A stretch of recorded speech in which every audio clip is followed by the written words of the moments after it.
Се враќаме во студиото. Тука е господинот Златко Кузманов, доктор по безбедносни науки од Центарот за интегрирана безбедност. Господине Кузманов, добре дојдовте. Благодарам за поканата и задоволство ќе ми биде да поразговараме.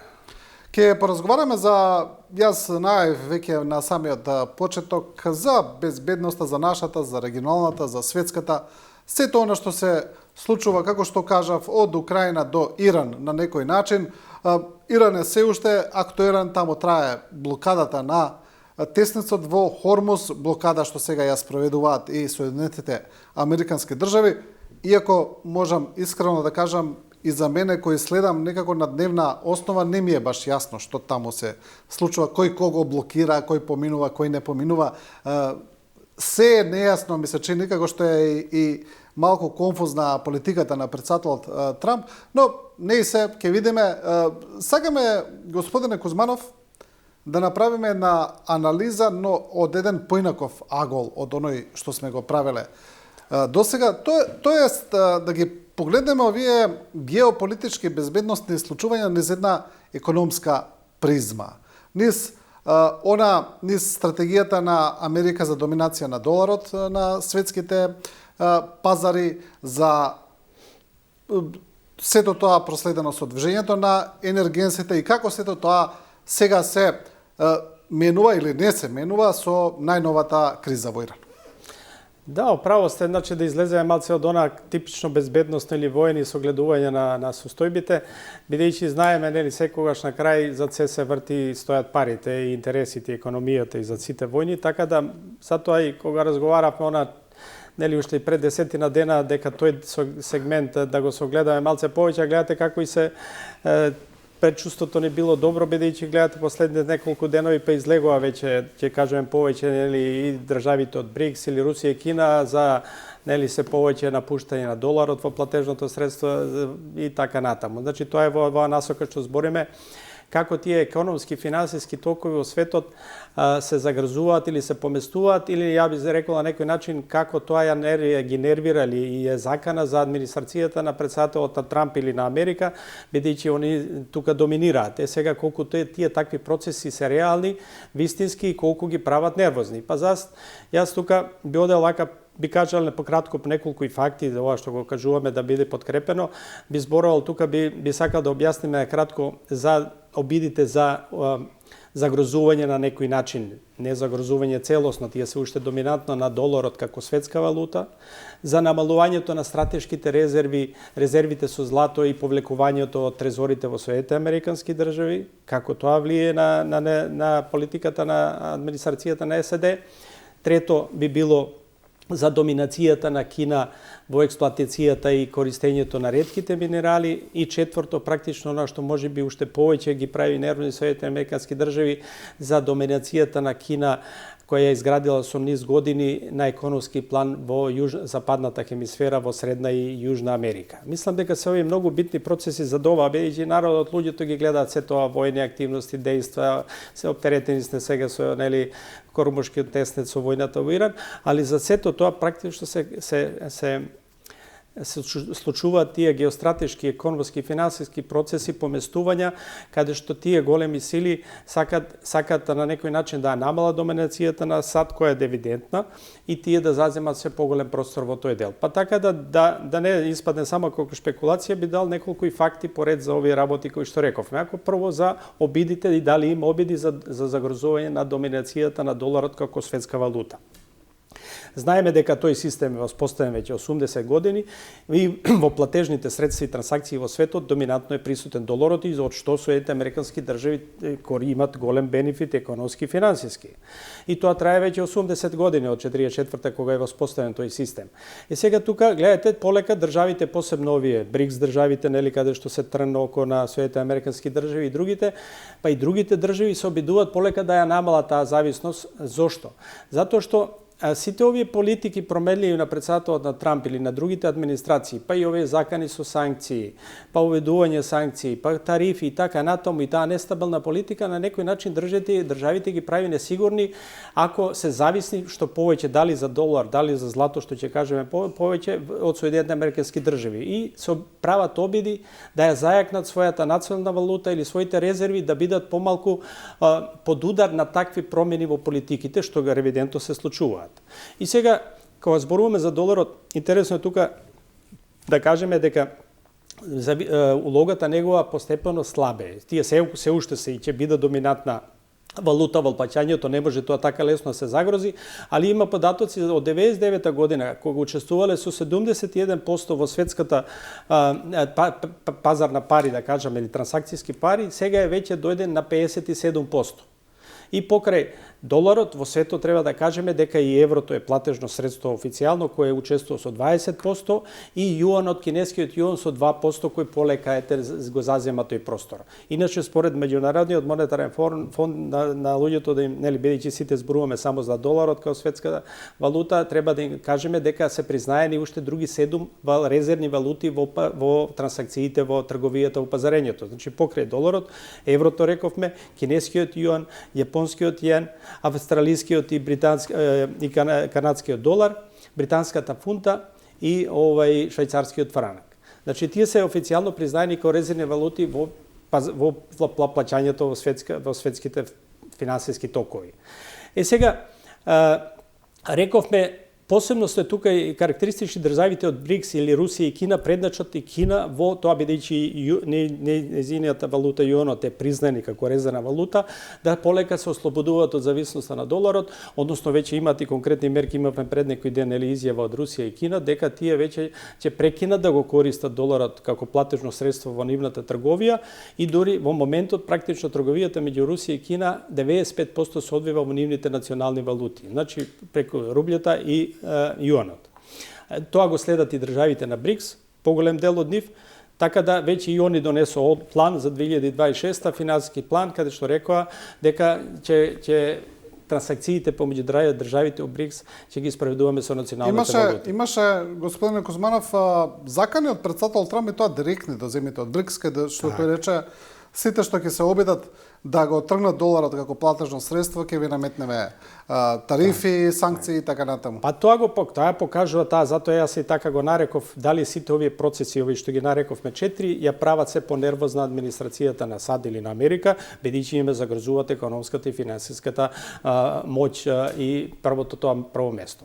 Значи тоа е во таа насока. Следно, да дадеме повеќе аргументи, зборуваме за резервите на злато. И тука има интересни податоци. Знаете дека за поддршка на доларот кога е правен тој систем финансиски, тука во Соединетите американски држави се собрани неголемите резерви на злато. Практично тие ги поседуваат неголемите, доминантно околу 8.000 тони злато. Соединетите американски држави се први со 8.000 тони злато, резерви на злато. Тој бил златниот стандард. Затоа што и бил поддршка на доларот на некој начин и голем држави таму депонирале свое злато го чувале за да можат, нели, да позајмуваат долари, да пазаруваат и така натаму од кога е тоа формирано од 44 година. Се проценува дека централните банки во светот поседуваат негде околу 35.000 тони резерви на злато. Значи, ако одеме првите 10, Соединетите американски држави имаат најголеми резерви со околу преку 8.000 тони, па после следуваат Германија, Франција, Италија, па Русија, Кина и така натаму. Со многу позначително помали резерви на злато. Сега, зошто е ова битно? Имаме тенденција да и од западните држави и другите, заради овие истите причини што ги рековме, нестабилна политика, наметнување царини, запленување на средства и овие нестабилни политики, државите почнуваат да си ги враќаат резервите. Пример имаме, знаете, и ние нашите резерви се во Британија на злато, колку што ги имаме, така не се исто мали во регионот, солидна количина резерви. Рече гувернерот Славевски дека бил да ги види еднаш. Така. Значи затоа е тоа. Тие тенденции траат веќе 10 години. И сега гледате и во Западна Европа, државите заради овие политики, не ова сега со Соединетите Американски држави, заради заекнување на својата валутна независност и сувереност и златните резерви да ви бидат дома, бидејќи тие не се подложни на санкции. Парите ќе ви ги зарабат, не може да ги користите. Златото ако е кај вас, ќе може да го користите, бидејќи тоа е последната она економска финансиска бариера заштита во кризни години. И сега имаме интересни податоци да голем дел од резервите веќе преку 30% Германија ги повлекла резервите на злато од Соединетите Американски држави. Холандија преку 50% извршила повлекување на резервите. Италија преку 50% повлекла. Полска ги имала и во Соединетите Американски држави и во Велика Британија. А интересен е случајот со Франција, бидејќи гледате тука како секогаш се појавува Франција, нели, како се наметнува да биде голем играч. Таа во последните 15 години вовела една интересна стратегија резервите на злато кои постоеле кај во Соединетите Американски држави, кои се големи во вредност негде околу 125 милиарди евра.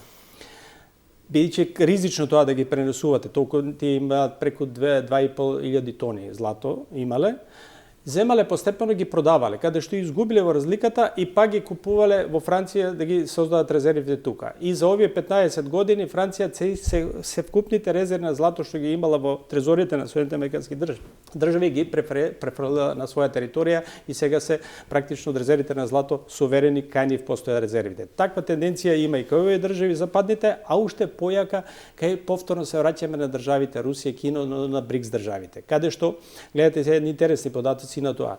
Не само што повлекува дел од резервите на злато од трезорите на Соединетите Американски држави во нивните централни банки или Европската централна банка за европските држави, него и државите решават се повеќе купуваат злато за да ги зголемат резервите, сопствените национални резерви. Па има интересен податок и за Русија, ќе ви кажам, кога го анализирав, вели за почетокот на специјална воената инвазијата во Украина од 2022 до 2025, кога пред тоа купувала околу 500 тони за тие 3-4 години, по 500 тони купувала годишно да ги зголеми, само за овој период дека трае инвазијата ги зголемила за дупло, купила до 1000 тони злато купила Русија за да како подкрепа, нели, за поддршка на трошењето на буџетот, на валутата и така натаму. Истото се случува и со државите од БРИКС. Од 2020, мислам, до 2024 година, во откупниот пазар на злато во светот, државите од БРИКС за тие 4 години преку 50% тие биле купувачи на златото и го зголемиле резерви. Добро, имаме и зголемена една рекордна цена на златото, особено во последните 2 години, таа е рекордна. Така, 4800 цена, да. $4.800 Добро, по унца. Дали ова повлекување на резервите, особено на оние земји кои се сметаат за американски сојузници од Америка, може би е сега уште, ајде да речеме, со зголемена динамика после политиката и на Доналд Трамп. Рековме, јас ги кажа, причините се исти практично и за долар, за ослабувањето на доларот, на доминацијата на светска доминација на доларот, па и за намалување на резервите. По таа, баш така, променливите политики, несигурните политики, воведувањето на тарифи, санкции и така натаму и еден тренд на практично на загрозување таа економска и финансиска моќ од овие другите држави кон САД. И тоа мислам дека секој случај се овие процеси многу битни за цената кои можеби не ги експонираат така секојдневно луѓето и анализираат само војните и ова што се случува на воен план безбедносен, него овие процеси се многу битни и еве мислам и дека доправи ќе се збори за тоа уште повеќе и тука и Соединетите Американски држави мислам дека ќе преземат одредени радикални контра и политички и економски мерки. Третата работа, рековме, зависноста од ретките минерали и критични минерали. Гледате, и тука се интересни податоците. Тука е апсолутна, тотална доминација на Кина, која тоа го работела стратегиски и вложувала последните 30 години да загосподари со тој сектор. Тука се бројките немилосрдни, знаете. Кина 20 пати има поголеми капацитети резерви на ретки минерали од Соединетите Американски држави. Негде се околу 40 и над 44 милиони на тони имаат на ретки минерали, а Соединетите Американски држави негде околу 2 милиони. Значи 20 пати е поголеми за резервите на ретки минерали во Кина. Тука се знаете тие колку се потребни ретките минерали, негде светските организации И сад и Кина убројуваат негде околу 17 тие ретки хемиски елементи кои се потребни посебно за вештачката индустрија, за новата индустрија, за авиоиндустрија, за паметната индустрија и така натаму, војната индустрија, авиоиндустријата, каде што потребен пример ќе ви кажам, само за еден најсовремен борбен авион F-35 американскиот е потребно негде околу 400 килограми различни ретки минерали само во еден авион. Гледате колку е таа потреба, а не да не зборуваме за сите дови други гранки што ги спомнавме. И сега, нормално дека Соединетите американски држави увезуваат 70% од ретките минерали ги увезуваат од Кина. И тука доправо се обидуваат да преговараат, да намалат таа зависност и така натаму. Од каде е тоа дојдено? Затоа што Кина вложувала последните 30 години во рудници и во Африка, и во Јужна Америка и Средна Америка, што посебно е болно за Соединетите американски држави, и во Централна Азија. Таа контрола во Африка за овие 30 години веќе има во сопственост целосен или деломен преку 60 рудници на ретки минерали.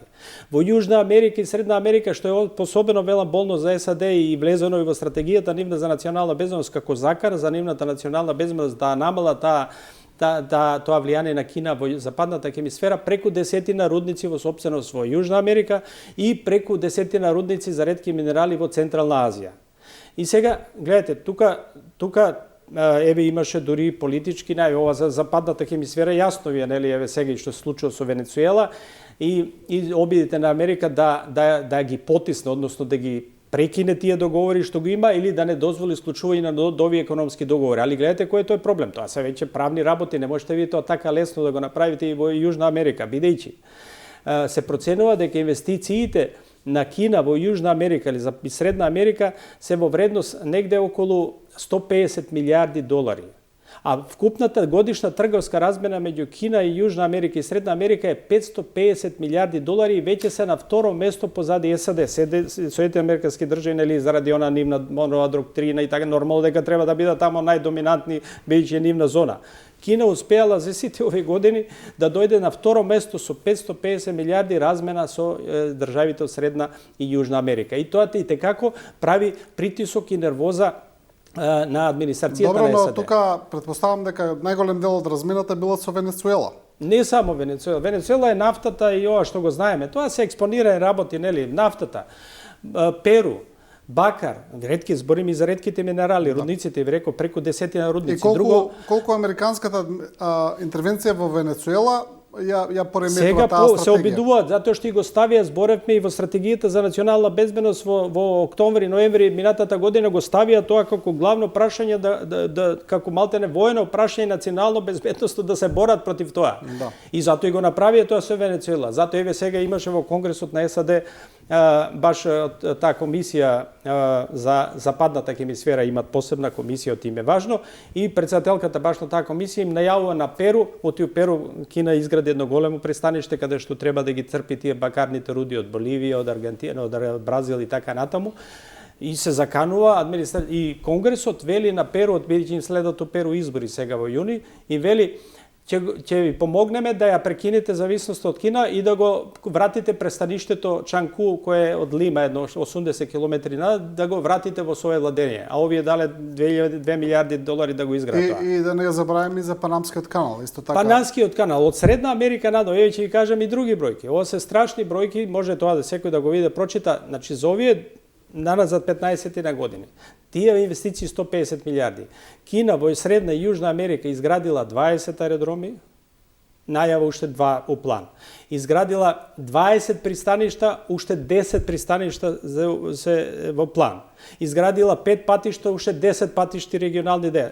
Посебно интересно железничкото поврзување. Изградила 3 пруги од Уругвај преку Аргентина да отиде на Чиле, значи да го премости континентот, да не кружи со бродовите, со пристаниште и пруга од Бразил према Боливија и Перу и 3 пруги во Бразил кон Венецуела. Гледате кои се тоа проекти у план, кои инфраструктурни проекти, значи зборим и за покрај рудниците и ова што рековме за искористување на енергијата и инфраструктурни проекти.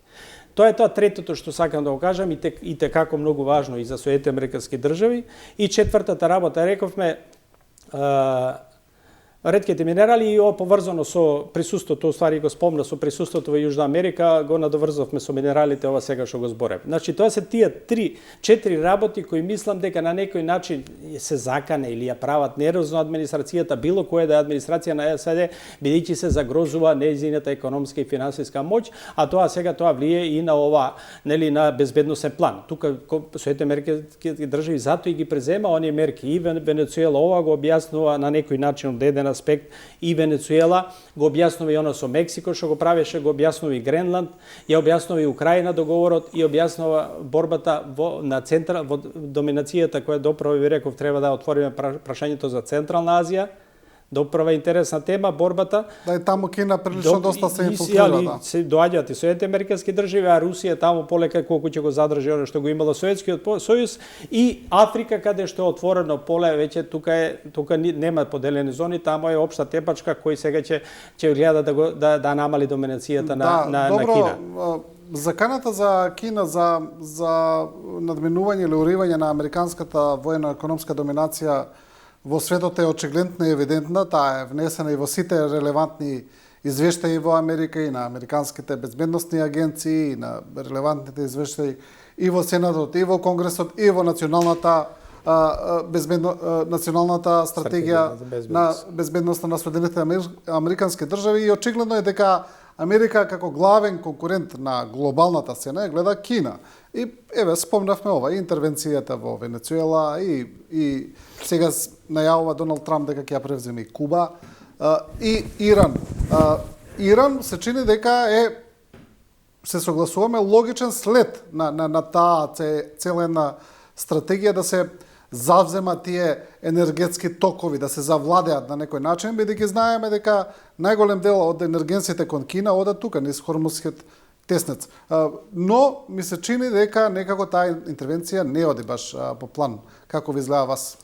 Па еве рековме ние, ако се сеќавате и вие имате добри предвидувања, на 10.3. последен пат се сеќавам зборевме, јас и тогаш наев, и вие се сложивте дека ова како е да е некако до април ќе привршува и дека не може да трае долго. Тоа беше проценката и моја и ваша од тие причини што и кажавме, затоа што и ни Иран не може вечно долго да се бори, затоа што на Соединетите американски држави не им одговара тоа, бидејќи се создаваат големи економски проблеми и он е под голем притисок од неговите предсе партнери што трпат голема економска штета и во залиските држави, а да не зборим и за азиските држави. Бидејќи ние сите велат Кина увезува и така натаму, Кина тука може и полесно го преброди, ако увезува тоа што го увезува од Иран, не за 20-30% може да ја откупните оние потреби. Али увезува и Јапонија, увезува и Јужна Кореја, увезува и Тајван. Главните стратешки партнери на Соединетите американски држави, Јапонија 70%, Јужна Кореја 60%. Уште повеќе трпат повеќе, тоа не може да трае, затоа реков не може. И еве сега гледате се, одат јас реков и други ме прашува, се може да се случи, али ова мора да вршува некој начин. И еве сега ова са натегања, нели контрадикторни извори, има примери, нема примери, али сепак се оди ко нешто, се намалија, нели, еве задутре прекинуваат, утре мислам прекинуваат тие 2 недели тоа примеријето и сега мора да се најде нешто друго. Како да продолжат? Треба да почнат преговорите денес да продолжат во Исламабад, во Пакистан, дали ќе дојдат, нема да дојдат.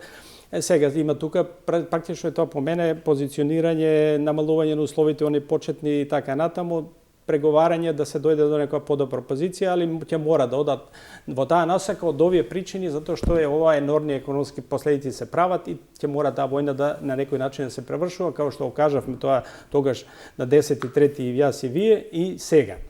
Без оглед што е неизвестно, секој тоа го, нели, во медиумите се форсира тоа, еве не се знае, пак ќе почнат уште поинтензивно, па и Трамп денеска долева, нели, масло на огнот со тоа, некој не ме брза, може војните траеле во Виетнам толку години, па ова може да трае, не е така. Не е така. Значи, кај не го мислам конкретно, тој сето тоа мора да го заврши до оние избори, тамо меѓу избори што се во ноември во Соединетите американски држави, бидејќи да ако остане ваква состојба, сигурно нема се пишува добро, ако изгубите изборите, завршува политиката. Ќе му кажи некој истото што му кажа на Макрон. Нели, кога губите избори, некој ќе ви рече дека набрзо вие ќе си одите, нели? Знаете како оди у политиката. Тоа е демократијата. Така да тука сега имаме една заглавена состојба, али мислам дека ќе мора да оди ова насока што кажав ми тогаш и сега, без оглед што сега е хаос и сите предвидуваат, некои велат не ќе почнат и нови војни, уште пожестоко и така натаму. Мислам дека заради тој економски притисок и штетите тоа не може да трае така и да оди и ова е само преговарање, натегање сега околу тие услови кои што да попушти бидејќи се големи разликите во почетните разлики, али мора да се и рековме она пак ќе го повторам што кажав и тогаш Иран е битна геостратешка позиција, точка раскрсница меѓу Русија и Кина и така натаму и тој не е само прашање за неговата безбедност и нуклеарна. Тука се интересите длабоко испреплетени интересите и на Русија и на Кина. И ако Русија и Кина, ако сакаат да останат светски сили на некој начин, не смеат да дозволат Иран да потпадне под целосна доминација според нивните сваќања. Може да ги принудат, да им помогнат да бидат покооперативни, да смират состојбата и така натаму, да се намали непријателството, али не целосна доминација, бидејќи тогаш ќе бидат овие отсечени, не може да претендирате да бидете светска сила ако овие рековме Иран, ако е Турција портата од Европа, Азија, Иран е раскрстицата. Иран е, не разбере, мостот, ако е Турција мостот, овие е портата, нели? Така да, тоа е така ќе оди и во таа насока, што јас уверен сум, да може да има изненадување, али еве моите предвидувања се кои тие што ги кажавме на 10.3 и дека така ќе оди. Сега умеѓу време ќе има турбуленции, изненадувања или не знам што. Но видите, знаете што е интересно. Сега ако ја анализираме малку состојбата, еве во поглед на тоа, што би бил исходот од овие преговори, разговори со Иран? Значи, еве, некои работи се јасни. Прво е јасно дека нема да има промена на режимот во Иран, дека тоа нема да се случи и таа приказна е затворена, тоа е сигурно. Нејасно е што ќе се случи со иранската нуклеарна програма. Таа е очигледно клучен дел од преговорите, но нејасно е каков ќе биде таму исходот и нејасно е како ќе биде исходот за контролата на Хормуз. Бидејќи Иран сега инсистира да има контрола врз Хормуз и не само тоа, туку инсистира да им се плаќа од страна на бродовите кои поминуваат и на некој начин може да се каже дека Иран, иако е послаба страна во приказната со контролата на Хормуз, како да превземе иницијатива врз преговорите, како сега Техеран да ги диктира условите. Сега, доколку исходот од сето ова што се случи, биде повторна иранска контрола на Хормуз во било која смисла, а таа не гледам како не би била. И доколку, не знам, со нуклеарната програма биде некакво, не знам, решение за некаква, ајде да речеме, меѓународна контрола, бидејќи Иран не сака да се откаже, и не гледам дека би се откажале, бидејќи немаат механизми да ги принудат, нели? Значи, ние се враќаме повторно на ситуација, буквално на истата ситуација како пред интервенцијата. Не, јас не гледам така, не само на истата, туку на полоша ситуација. Не, јас мислам на полоша тоа е ваше во мислење, вред е така и тенденциите, што јас имам поинако мислење, ќе кажам, и баш спротивно, и ќе биде Иран кооперативен. Ова е сега што се представува јавноста. Иран што кажува, Америка што кажува, така е. Секој кажува, еве, ние победивме, ние доминираме и така натаму, тоа ставете. И ги гледате, им е дозволено секој така да го прикажува како излазно решение пред својата јавност. Да, но што би била кооперативност, еве што? Еве што ќе се случува, значи по мене, верувам дека така ќе оди. Ќе биде кооперативен Иран за во однос на нуклеарната, воената нуклеарна програма. За и цивилната ќе бара гаранции така натаму. Да, но во кој поглед кооперативен? Еве, на пример. Кооперативен да прекине нуклеарната програма, воената нуклеарна програма сега и да се бара решение за тие негови збогатени резерви на ураниум со посредување на Русија и Кина. Тоа ќе биде. Да, но на таков начин, господине Кузманов, се враќаме на истото решение со нуклеарната спогодба која направи Обама со Иран, не на исто, туку на полош. Тогаш исто имаше, значи, меѓународна контрола на иранската нуклеарна програма, ограничување на иранските количини на збогатен ураниум на 2,63%. Да, зошто е се тоа, нели? Се парадокс. Тоа сакам да ви кажам. Парадоксот, тоа е парадокс. Не се враќаме на иста, на полоша состојба од тогаш. Војно се случува војна, вие очигледно овие дека имаат моќ да ја поразат и да ви направат штета, така натаму. Ова сега се ради економските, затоа што овие на веш начин користат економската позиција, нели, рековме со други начини да го анулирате предноста на поголемиот противник. И овие морат, не можете, јас реков и тогаш, не може ни вечно да не глорифицираме моќта на Иран дека он вечно може да се брани. Не може ни он вечно да се брани. Има ограничени и он ресурси, не може тоа вечно да трае. И затоа ви реков дека овие се присутни и Русија и Кина и ќе го практично, ви кажувам, моје мислење, дека ќе биде покооперативен. Тоа у јавноста ќе го прикажува, ќе слушате изјави едни и други дека... Да, но повторно ќе ве вратам. Епилогот на сето тоа ќе биде полож за Соединетите Американски држави него пред 10 години со стојбата, кога имале готова, кога имале договор за нуклеарно за контрола на иранската нуклеарна програма, кога тесницот во Ормуз бил слободно проводен, немал таква директна иранска контрола. Сега сакам да ви кажам дека после целата интервенција Иран ќе биде во подобра позиција, парадоксално, него пред 10 години. За тесницот мислам дека бидејќи сега видите, Иран сега има збогатено колку 60% ураниум.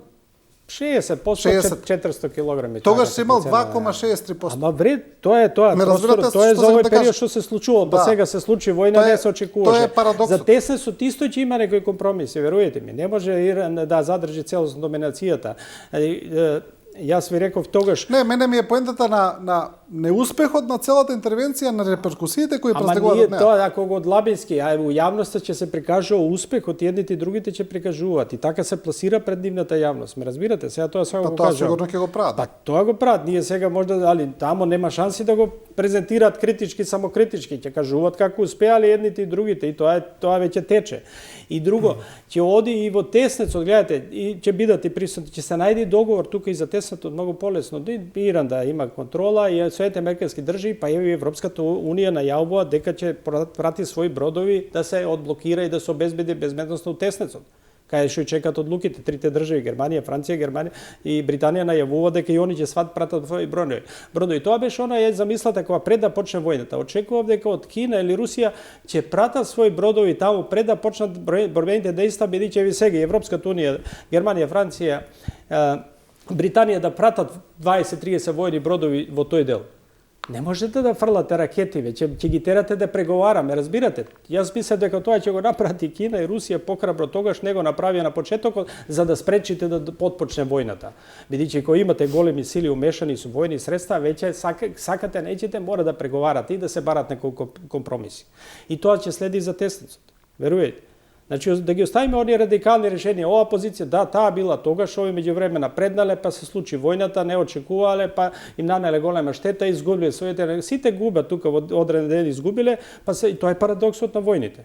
Дека пак ќе седнат, ќе преговарат и прашање сега колку ќе добиеш од таа почната позиција пред тоа, али како ќе го представиш тоа пред јавноста.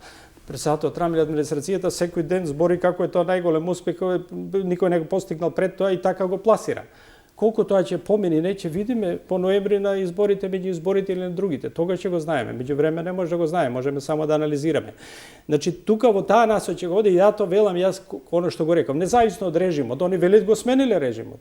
Нови лица, Добро, не може да кажат лицата, раководството. Они може да кажат што сакаат, но тоа не е раководството и они не е фактички состав. Раководството вика го сменивме. Со самото убиство, најварварски, он вика го сменивме. Да, но тоа не е исто со режим. Режим е нешто друго. Па рекаме за раководството, се коригира, векаме за раководството и не им е битно, века не им е битно, лица ставивме други што ќе бидат режим е систем на владење. Ама го зборевме и тоа. Сменив 40 луѓе, ќе бидат покооперативни, нека си владеат таму како мислат да владеат, нив никој ако народ веќе не се буни, нека им бидат тие.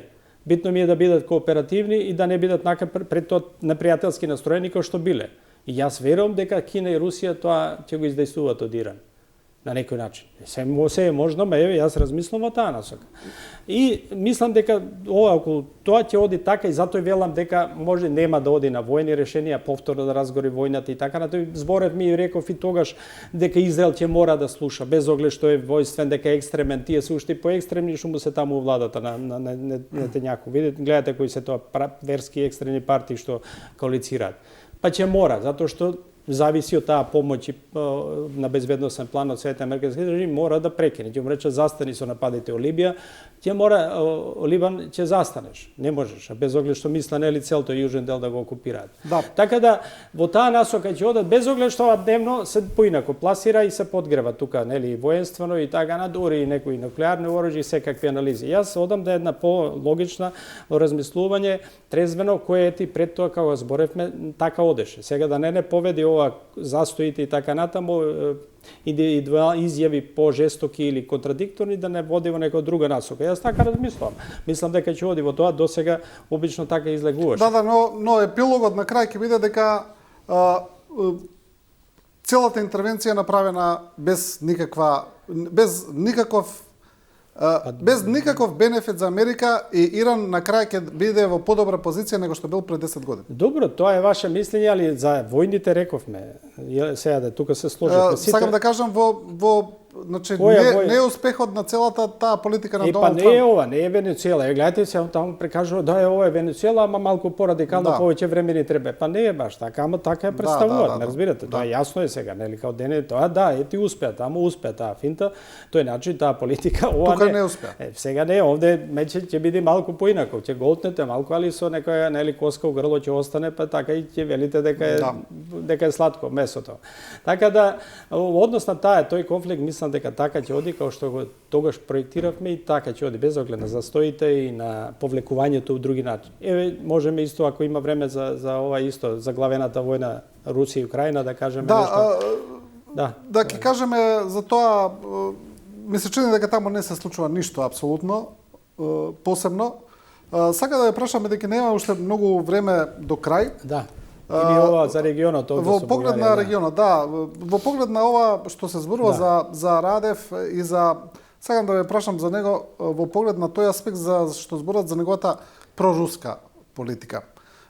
Пред малку го слушавме и Виктор Канзуров од Софија кој објаснува дека да, тоа постои според него, но тој мисли дека Радев или пиар тимот на Радев многу тоа повеќе го користи за да земе дел од тие проруските гласачи во Бугарија едноставно да ги земе. Дека тој не е изворно, да речеме, проруски играч. Како гледате вие на тоа? Да. Пред тоа е битно за нас. Прашање тука, нели соседи и така натаму и поради овие наметнати проблеми од бугарска страна. Прво, за нас е незгодно или не е во интерес, затоа што прво од една страна не е добро ако така остане тој иден премиер со таква политика, тотално антимакедонска и екстремна и експонирана антимакедонска политика водеше целиот овој период како председател, па и неговата подпредседателка, сега веде председателка. Тоа имаме сад таква состојба кој ќе биде премиер.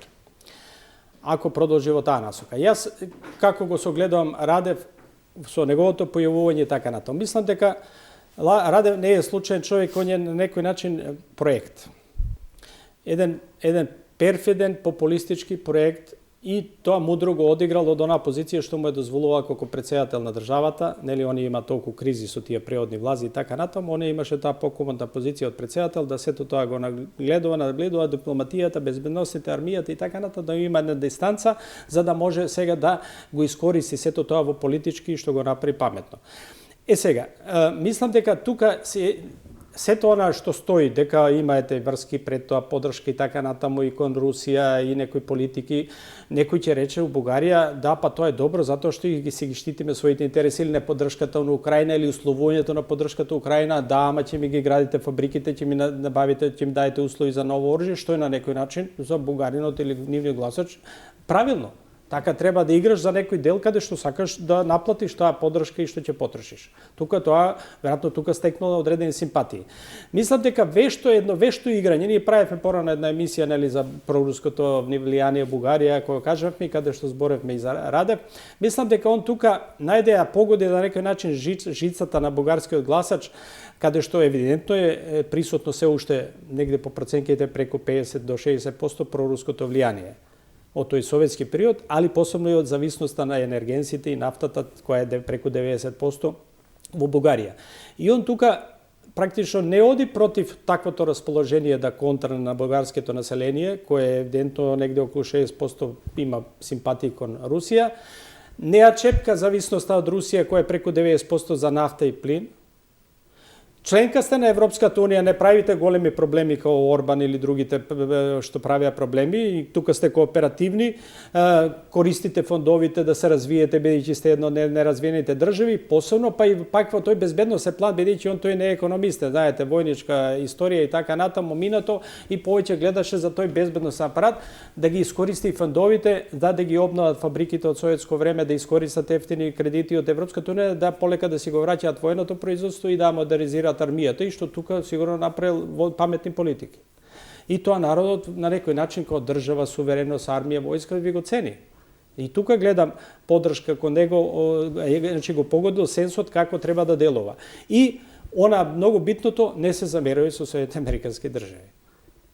Дозволи бази, без да вие сте тука на линија на кооперативно, без оглед на населението, дали сака или не сака, така на вие дозволувате и присуство на бази, 3-4 војни бази, и тука сте на линијата на разграничување, тука не правите никаков проблем. И тоа е значи една мудра популистичка одлука, повеќе слојна политика, која он ја гради со некој тим. Да, претежно е тоа мислењето дека он сепак некој проруски играч. Некои велат, не, тоа е само заварување, дека може би е проамерички, али ова е само продавање на сликата, бидејќи такво е клиентилата, такво е гласачкото тело, па мора така да настапувате. Тука е таа сега дилема, али мислам дека она првото сепак по мене, и јас сум во таа насока размислам, дека сепак е он со сваќањето и така над поблиску до Орбан и до овој на словачкиот претседател, нели, за во однос на Русија, и дека така ќе игра, а бидејќи таква им е позицијата и улогата. И стратешки во Црното море и на државата, и он игра на тој начин, она што се обидува да игра и Вучич, нели, она со сите да пливате. Да. Така да мислам дека во таа за нас е за жал многу неповолно од аспект на неговите досегашни ставови во однос на Македонија, македонското прашање и проблемите што ги наметнуваше, и тука не знам колку тоа уопште ќе биде добро за нас ако продолжи тој со таква политика, досега еве не даваше знаци дека може да ја смени. Да, добро. Господине Кузманов, ви благодарам за ова гостување. Благодарам за поканата. И со ова го завршуваме и ова Студио 10, почитувани гледачи. Ви благодариме на вниманието и на довербата. Останете со програмата на Телевизија 24.